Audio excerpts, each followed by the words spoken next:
The key turned halfway, then just froze. I tried again, jiggling the handle, as if I'd somehow forgotten how my own front door worked after a grueling 12-hour shift at the hospital. Nothing. Standing there in the building hallway, grocery bags digging into my palms, that first flicker of cold dread started to spread. Just a month earlier, I'd finally finished renovating this place. New floors, fresh paint, updated fixtures. Every single penny of my savings had gone into making this studio apartment truly mine. Actually mine. I set the bags down, checked my phone. No missed calls, no texts. The building super, Mr. Johnson, didn't answer when I knocked on his door downstairs. My mom, Karen, picked up on the fourth ring. "The lock isn't working," I said, pressing my forehead against the cool door frame. "Can you call Mr. Johnson? I think something's wrong with, oh, honey." Her voice had that particular brightness she always used when she was about to drop bad news. "We let Chloe move in. She needed it more than you do right now." The hallway went completely silent. Somewhere below, a door slammed. "What?" I managed. "Your sister's going through a difficult time. Her roommate's situation fell through, and she was practically homeless. You understand?" I pulled the phone away from my ear and just stared at it. "Put it back. This is my apartment. I have a lease." "Well, Chloe changed the locks yesterday. She said you'd make a scene about it, but honestly, Eleanor, you're being selfish. She's family." The line went dead. For maybe 30 seconds, I just stood there, clutching my phone and 2 grocery bags that were already starting to leak condensation. Then I picked everything up, walked back down 4 flights of stairs, and drove straight to the police station on Oak Street. The officer at the front desk looked exhausted. I probably looked worse. "I need to report an illegal eviction," I said, sliding my lease across the counter. "Someone changed the locks on my apartment while I was at work." Officer Ramirez read through the paperwork with the slow deliberation of someone who'd seen every possible variation of family disputes. She looked up at me, then back down at the lease. "This is current," she said. "You're the sole tenant?" "Yes." "And who changed the locks?" "My sister, Chloe. My mother gave her permission, but she's not on the lease. She doesn't live there. She's never lived there." Officer Ramirez made several notes, her expression carefully neutral. "Where are your parents on this?"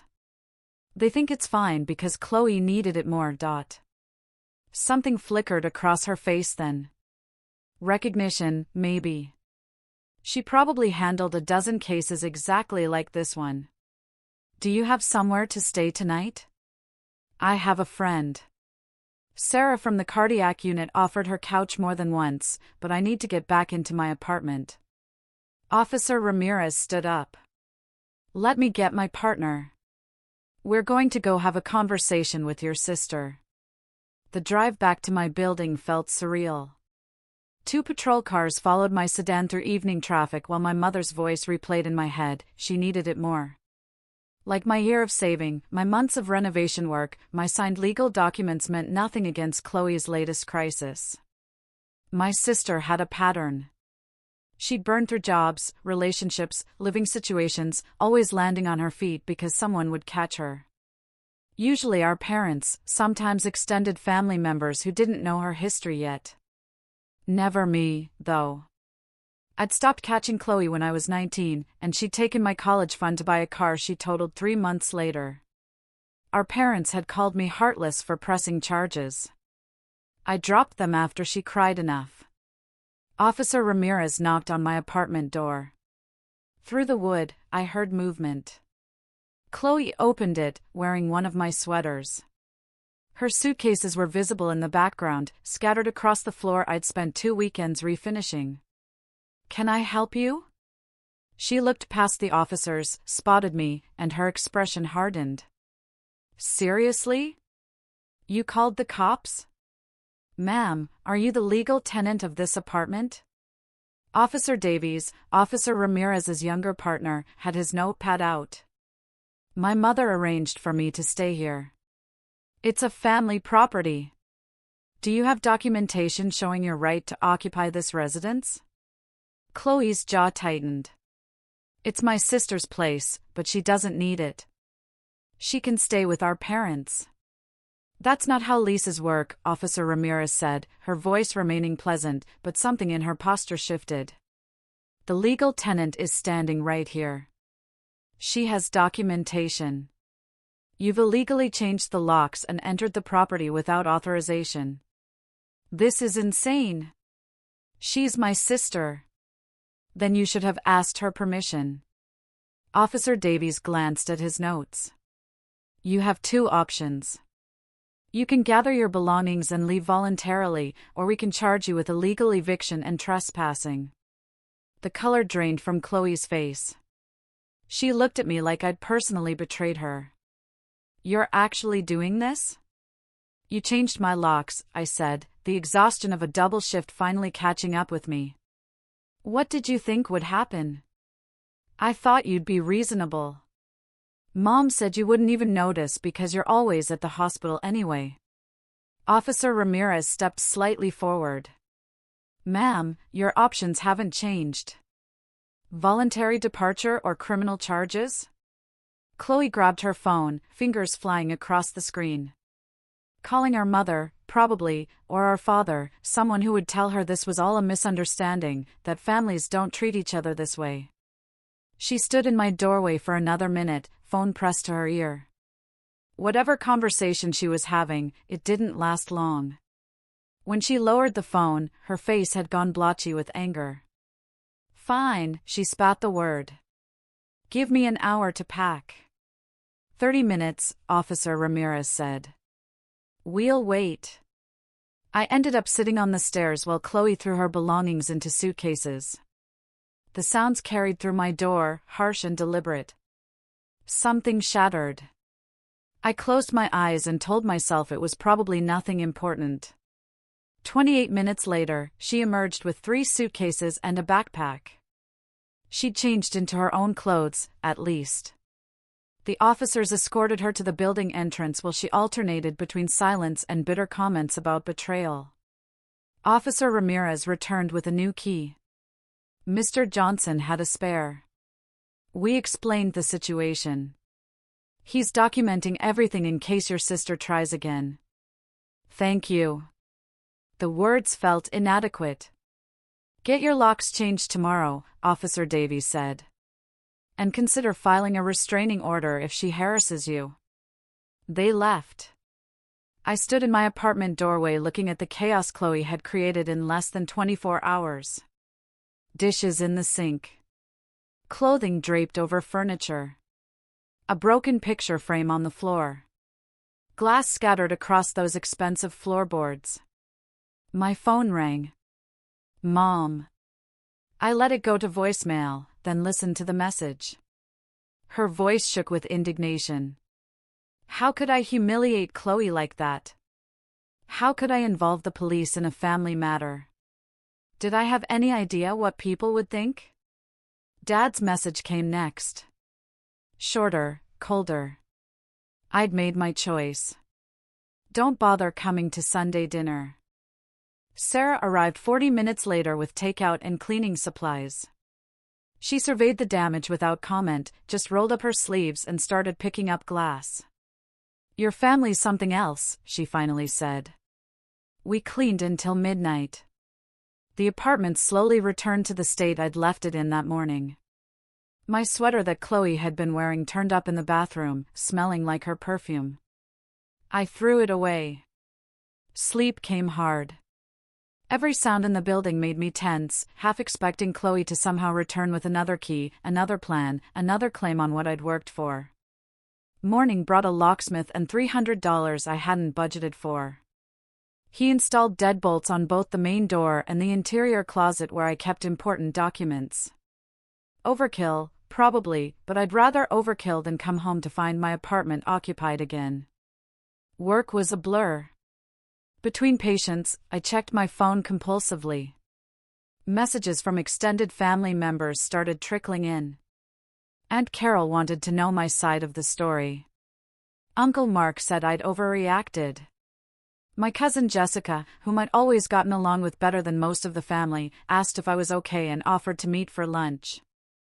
I responded to Jessica, ignored the rest. Chloe's social media posts started appearing that afternoon. Vague statements about betrayal, about blood being thicker than water, about people showing their true colors. Our mother commented on every single one with increasingly dramatic messages about family loyalty. Sarah read them over my shoulder during lunch break. Your sister's really committed to playing the victim. It's what she does best. The messages from my parents continued for 3 days. Voicemails ranging from angry to pleading. Text messages about how I'd destroyed the family. How Chloe was devastated. How I needed to apologize and let her move back in. On the 4th day, my father showed up at the hospital. He cornered me in the parking lot after my shift. I saw him leaning against my car and almost turned around to go back inside. We need to talk, he said. I'm exhausted. Not a lie. 16 hours of managing cardiac patients left me barely functional. Your sister is sleeping on couches. Your mother is beside herself. Chloe is 31 years old. She can figure out her housing situation like an adult. You had no right to call the police. His voice rose. She's your sister. She broke into my apartment and changed my locks. What exactly should I have done? Let her stay. You're barely there anyway. You could have shared. I pulled my keys from my pocket.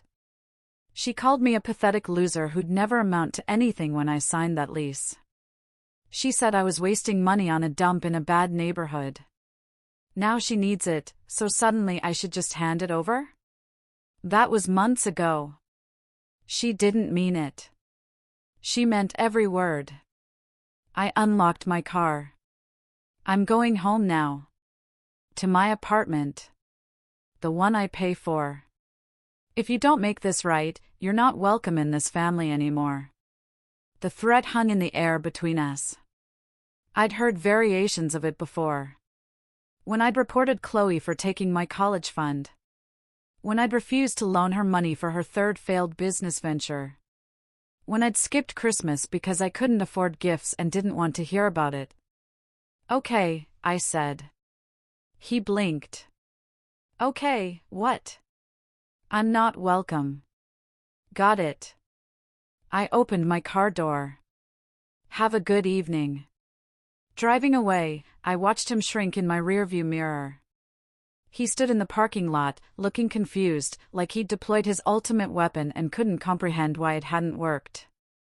The messages intensified. Mom called from different numbers when I blocked hers. Extended family members reported that Chloe was telling everyone I'd thrown her out on the street. Someone started a group chat about organizing an intervention. I muted it. Sarah invited me to her place for dinner a week after the incident. Her apartment was smaller than mine, but felt warm in a way my family home never had. Her roommate, Ashley, worked as a paralegal and had strong opinions about illegal evictions. You could sue, Ashley said halfway through her 2nd glass of wine. Emotional distress, illegal lockout, potential property damage. I know 3 lawyers who'd take this case. I just want it over. That's what they're counting on. She pointed her fork at me. Your family keeps pushing because you keep absorbing it. You want it done? Make it expensive for them to keep bothering you. The idea sat uncomfortably. Litigation meant more conflict, more contact, more opportunities for my parents to tell me I was destroying the family. But the messages weren't stopping. Chloe had started showing up at the hospital, getting turned away by security, then posting about it online. My mother had even contacted my supervisor to complain about my behavior. Nothing came of it, but the fact that she tried made my stomach churn. Monday morning, I called the lawyer Ashley had recommended. Laura Bailey specialized in family law and property disputes. Her office was downtown, decorated with diplomas and photos of her with various community leaders. She listened to my story without interrupting, taking notes on a yellow legal pad. When I finished, she sat back in her chair. "This is clearer than most cases I see," she said. "You have documentation, police reports, witnesses. Your sister committed several offenses. Your parents aided and enabled. I don't want to press charges. You might not have to. We can file a civil suit for the cost of changing your locks, property damage, and emotional distress. Sometimes the threat of legal action is enough to make families back off. And if it's not, then we proceed. But in my experience, people who rely on family loyalty to excuse bad behavior fold quickly when money gets involved." The retainer was steep. I paid it anyway, using funds I'd been saving for new furniture. Before Laura could send any letters, she wanted documentation. Every text message, every voicemail, every social media post. I spent an entire evening screenshotting Chloe's online tirade, saving audio files of my mother's increasingly frantic calls, downloading the building security footage that showed Chloe entering with my parents. The super, Mr. Johnson, had been surprisingly helpful once the police explained the situation. He kept copies of everything: the work order Chloe submitted claiming to be me, the fake ID she'd apparently used, even her request for additional keys in case I lose one. She'd been thorough in her deception, which somehow made it worse. Laura reviewed everything with the focus of a surgeon examining X-rays. "Your sister documented her own misdeeds," she said, almost impressed. "These text messages alone prove premeditation. She knew exactly what she was doing. Will that help?" "Immensely. Illegal eviction cases often become," she said, situations. This is different. We have timestamps, witnesses, physical evidence." She tapped her pen against the desk. "Your parents' involvement is particularly problematic for them." "How so?" "They facilitated an offense, gave her access, changed the locks, encouraged her to stay. In legal terms, they're enablers. If we pursue this fully, they could face charges too." The thought made my stomach clench. Suing Chloe was one thing. Going after my parents felt like crossing a line I couldn't uncross. Laura must have seen something in my expression. "We don't have to include them in the civil suit, but their involvement strengthens your case significantly. It shows a pattern of family members conspiring to deprive you of your legal rights." I left her office with a folder full of documents and a timeline for next steps. The walk to my car felt surreal, like I was watching someone else navigate this situation. Someone braver, maybe someone who didn't still flinch when her phone rang with her mother's number. Sarah met me for coffee that evening. We sat outside a place near the hospital, watching people rush past with their own problems and priorities. "Laura thinks we have a strong case," I said, stirring sugar into my drink. "Of course you do. Chloe committed multiple wrongs. She wants to include documentation of my parents' involvement. Says it proves conspiracy." Sarah's expression shifted. "How do you feel about that? Terrified? Relieved?" I can't tell anymore. I watched steam rise from my cup. Part of me wants to drop the whole thing. Pretend it never happened. Move on. And the other part? Wants them to face consequences for once. Chloe has been pulling stuff like this since we were teenagers. Smaller things, usually. Borrowing my clothes and ruining them, taking money from my wallet, lying to get me in trouble. The memory surfaced like debris after a storm. She told our high school principal I cheated on a test once. I nearly got suspended until they checked the cameras and saw I'd been in a different room. Did she face any punishment? She cried and said it was a misunderstanding. Our parents made me apologize to her for creating family tension. Sarah shook her head slowly. "You know that's not normal, right? I'm starting to figure that out. The next few days brought an unexpected development. Chloe's social media posts had attracted attention from mutual acquaintances, people who had known us growing up. Several of them reached out privately with their own stories. A girl named Bridget from my high school years described how Chloe had borrowed her car and returned it with a damaged bumper, then refused to pay for repairs. When Bridget's parents got involved, Chloe claimed Bridget had given her permission to take it off-roading. The whole situation devolved into a legal mess that ended with Bridget's family eating the cost to avoid court. Someone named Chris, who'd briefly dated Chloe in college, recounted lending her $3,000 for emergency medical bills. He never saw the money again. When he asked about repayment, Chloe blocked him on everything and told people he was stalking her. A former coworker named Maria described Chloe getting her terminated from a retail job by claiming Maria had taken money from the register. The investigation proved Chloe had taken the money, but she'd already moved on to another position by then. Maria's record still showed the accusation. Each story followed a similar pattern. Chloe created a crisis. Someone tried to help. Chloe betrayed their trust. And consequences somehow never stuck to her. The victims were left holding the damage while she moved smoothly to her next situation. I forwarded everything to Laura, who read through the accounts with increasing interest. Character evidence, she explained, establishes a pattern of behavior. If Chloe tries to claim this was an isolated incident or misunderstanding, we can demonstrate it's actually her standard operating procedure. Will we need these people to testify? Possibly. Would they be willing? I reached out to each person individually. Their responses varied from enthusiastic agreement to cautious maybe if necessary. Bridget was particularly eager, having apparently waited years for an opportunity to publicly confront Chloe's behavior.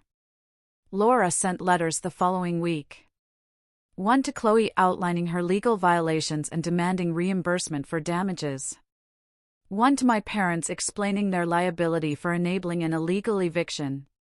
The letters were formal, cold, loaded with legal terminology that made the situation impossible to dismiss as family drama. My phone exploded. Mom called crying. How could I sue my own family? What would people think? This was beyond cruel. Dad's voicemail was just him breathing heavily for 45 seconds before hanging up. Chloe sent a string of text messages calling me every name she could think of, progressively more creative as she went. The last one threatened to countersue for defamation. Laura had prepared me for this. Don't respond, she'd said. Every message they send is evidence of harassment. Let them dig their own grave. So, I saved everything and said nothing. The silence from my end seemed to unsettle them more than arguments would have.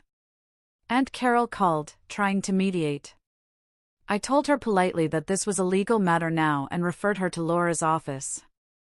Uncle Mark tried the stern approach, telling me I was being manipulated by lawyers who just wanted money. I thanked him for his concern and ended the call. Cousin Jessica sent care packages and text messages of support. She'd apparently had her own issues with Chloe years ago and understood completely. 3 weeks after Laura sent the letters, Chloe's lawyer contacted my lawyer. The negotiation took 4 days. Chloe would pay for the locksmith, the property damage, and legal fees. In exchange, I wouldn't pursue criminal charges or additional civil damages. She would also agree in writing to stay away from my apartment and workplace. The settlement negotiations revealed something I hadn't expected. Chloe had apparently consulted 3 different lawyers before finding one willing to take her case. The first 2 had reportedly told her she had no legal standing whatsoever and advised immediate settlement to avoid criminal prosecution. Her lawyer, David Miller, who specialized in creative solutions, tried several approaches. First, he argued that family relationships superseded lease agreements, that my refusal to share space with my sister demonstrated a lack of good faith.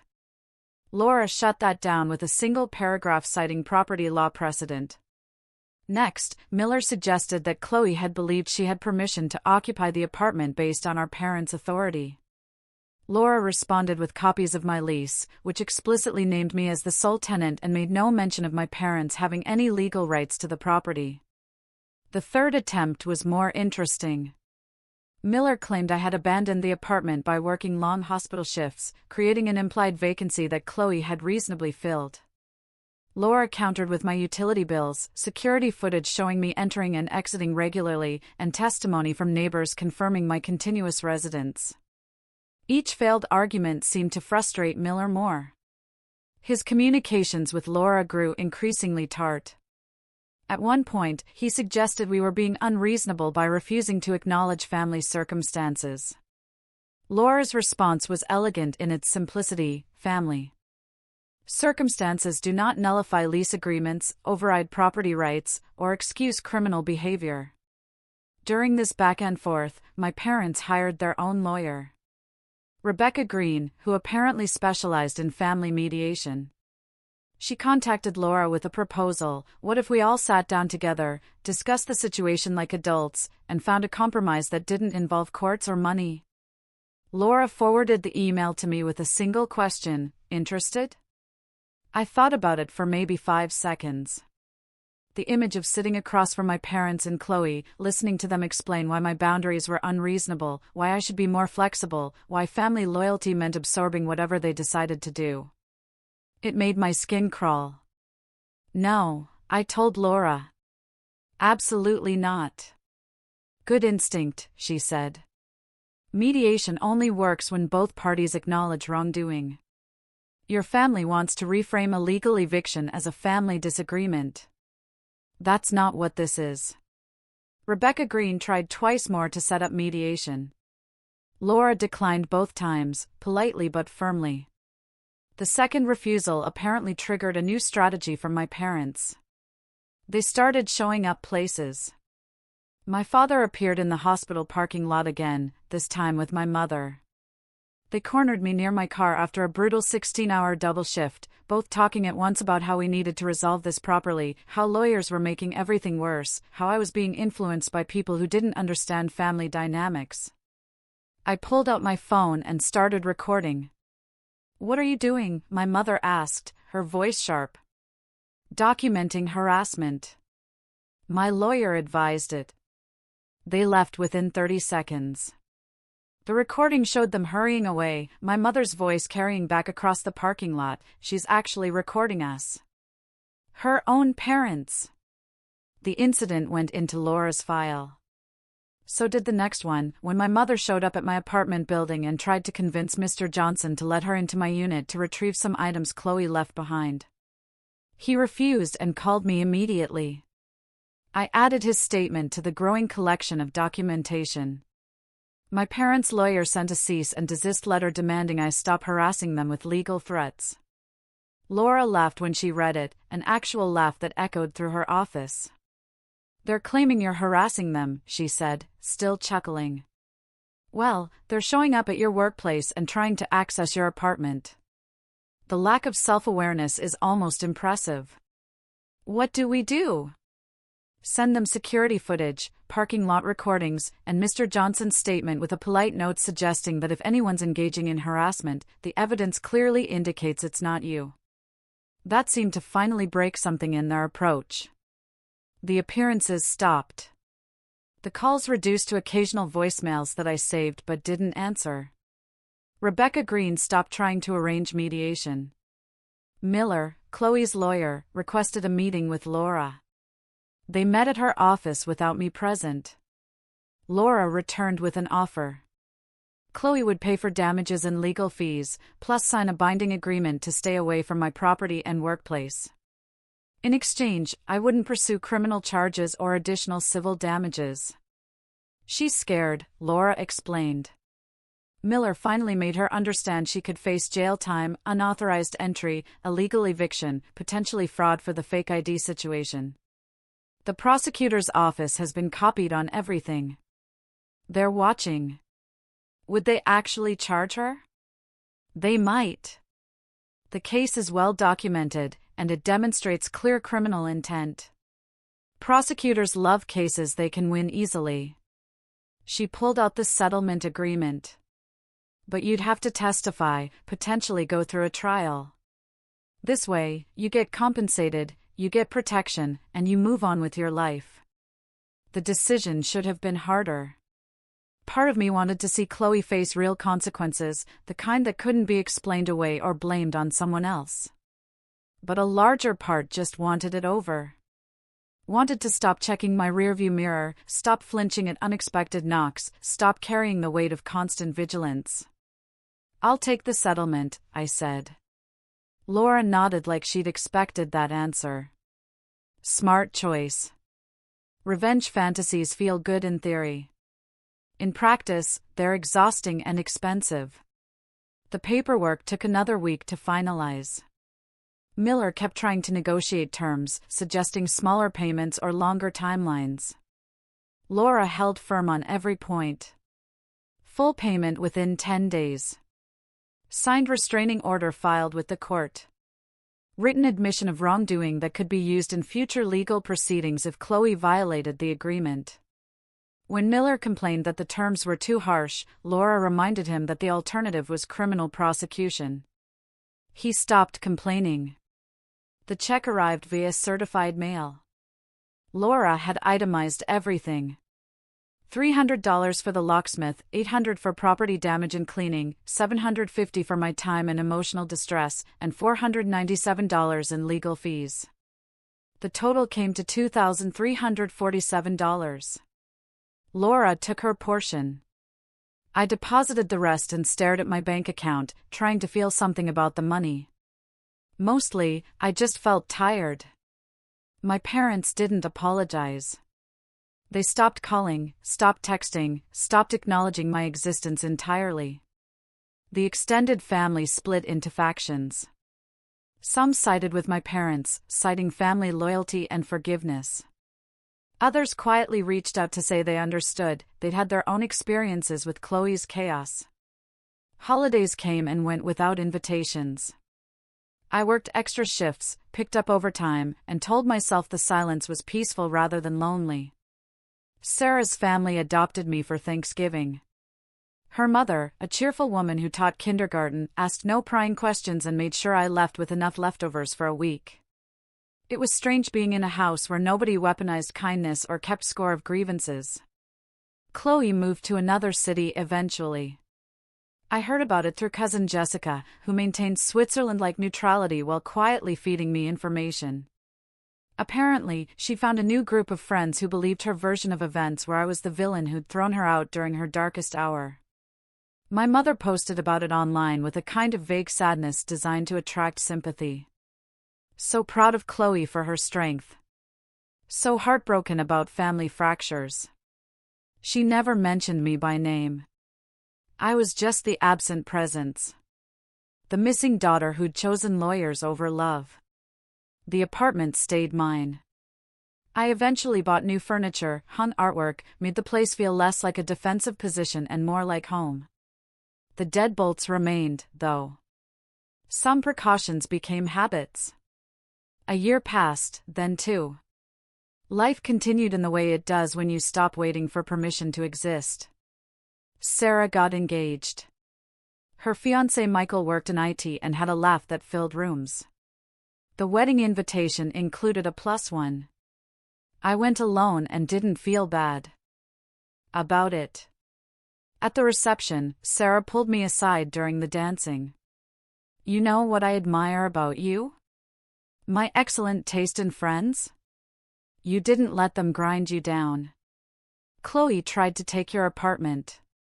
Your parents tried to make you feel guilty. You just didn't let them. I got lucky. The lease was ironclad. Plenty of people would have caved anyway. Would have let family guilt override legal documentation." She squeezed my arm.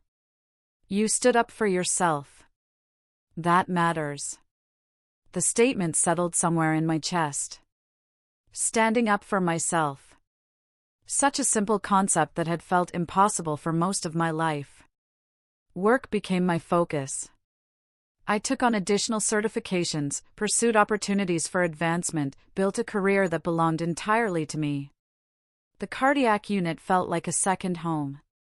My colleagues became the family that showed up, that celebrated promotions and commiserated over bad shifts. Occasionally, I'd see someone who reminded me of Chloe. Same hair color, similar walk, certain expressions. The resemblance would trigger something between anxiety and nostalgia. Then they'd turn, reveal a different face entirely, and I'd continue with my day. 3 years after the apartment incident, cousin Jessica called with news. Chloe was getting married. The wedding would be local next spring. "Are you invited?" I asked. "Yes." "Are you?" "No figures." Jessica paused. "Would you have gone if you were?" The question deserved honesty. "Probably not." "Yeah. Me neither, honestly. But I'm going anyway because my mom would disown me otherwise." We laughed about that. About the ways family obligations twisted people into shapes they didn't recognize. Jessica promised to send details afterward in case I was curious. I wasn't particularly curious, but I appreciated the gesture. The wedding came and went. Jessica reported that it was lovely, that Chloe looked beautiful, that our parents had cried throughout the ceremony. They'd given a speech about family being everything, about love conquering all obstacles. It was uncomfortable, Jessica admitted. Everyone knew what they really meant, which was that you don't exist. They've apparently decided you never existed. The photos only show Chloe. No siblings mentioned. It's weird. Being erased should have hurt more than it did. Instead, it just felt consistent. They'd spent years acting like my boundaries were betrayals. Removing me from the narrative entirely was simply the next logical step. My apartment lease renewed annually. Each signature felt like a small victory. Proof that I held onto something despite everyone's efforts to convince me I didn't deserve it. The building became familiar. Neighbors nodding hello in elevators. Mr. Johnson remembering my name. One afternoon, 5 years after Chloe changed my locks, I came home to find her sitting in the building lobby. She looked different, older obviously, but also worn down in ways that went beyond aging. The confidence she'd always wielded like armor had dulled to something more tentative. "I'm not here to cause trouble," she said before I could speak. I just wanted to talk. Every instinct screamed to refuse, to walk past her and disappear behind my reinforced door. But something in her posture, the way she held herself like a person expecting rejection, made me pause. 5 minutes, I said. Out here. We sat on the lobby's worn couches. She twisted her wedding ring, a nervous gesture I didn't remember from before. "I owe you an apology," she started. "For the apartment thing." "For a lot of things, actually." "Okay. That's it? Just okay? What do you want me to say, Chloe?" She flinched at her name. "I guess I thought you'd yell or throw me out immediately." "The police did that already." "It was effective." A bitter smile crossed her face. "Yeah, it was." She took a breath.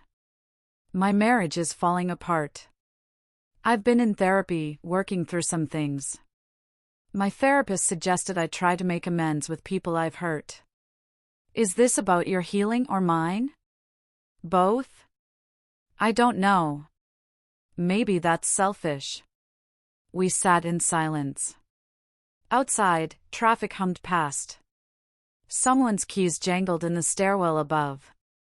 "I'm sorry," she said finally, "for dismissing your accomplishments, for trying to take your apartment. For making Mom and Dad choose sides, even though I knew they'd choose mine." The apology hung between us, imperfect and incomplete. "I accept your apology," I said. The words felt formal, transactional. Maybe that's all they could be. Does that mean? It means I accept your apology. Nothing more. Chloe nodded slowly. Fair enough. She stood, smoothed her jacket. I'll go. Wait. The word surprised me. Are you okay? You mentioned your marriage. It's complicated. He's not. He's not great with money or responsibility.